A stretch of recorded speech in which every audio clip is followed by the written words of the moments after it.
આજે તો મેં બનાવ્યા હતા આલુ પરોઠા। તો પહેલાં મેં મમ્મીને ટેસ્ટિંગ કરાવ્યું કે મમ્મી કેવા બન્યા છે આલુ પરોઠા। તો મમ્મીએ તો ટેસ્ટિંગ કર્યું અને કીધું અરે વાહ આ તો ખૂબ જ સરસ બનાવ્યા છે તે આલુ પરોઠા। તો એ કે હાલ તું મને આની રેસીપી તો શીખવાડ દે, તું ક્યારેક પિયર ગઈ હોય તો મારે કરવા થાય।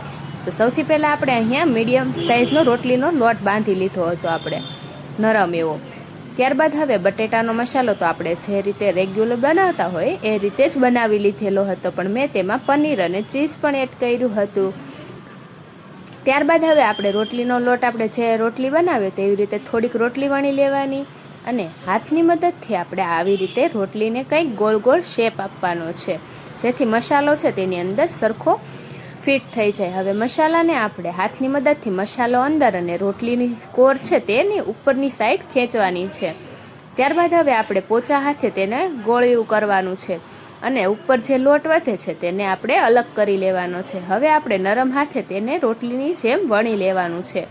હવે એક લોઢી લઈ લેશું અને તેમાં આપણે બંને સાઈડ પહેલાં એમનેમ શેકી લેવાનું છે। બે સાઈડ સરખું શેકાઈ જાય એટલે આપણે તેમાં ઘી અથવા તેલ નાખી અને આપણે તેને ક્રિસ્પી થાય ત્યાં સુધી તેને તળી લેવાનું છે। તો તૈયાર થઈ ગયું આપણું અહીંયા આલુ પરોઠું। તો હવે આપણે તેને નીચે ઉતારી લઈશું અને તેને આવી રીતે કટ કરી લઈશું। મારી જેમ જો તમને ચીઝ ભાવતું હોય તો તે ખોલીને આપણે ઉપરથી ચીઝનું ક્યુબ લઈ લઈશું અને ઉપરથી આપણે ઘણું બધું ચીઝ એડ કરવાનું છે।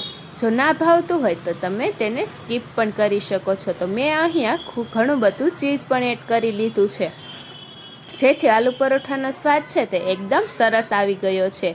તો મળીએ હવે ફરી નેક્સ્ટ વિડીયોમાં। તો તમે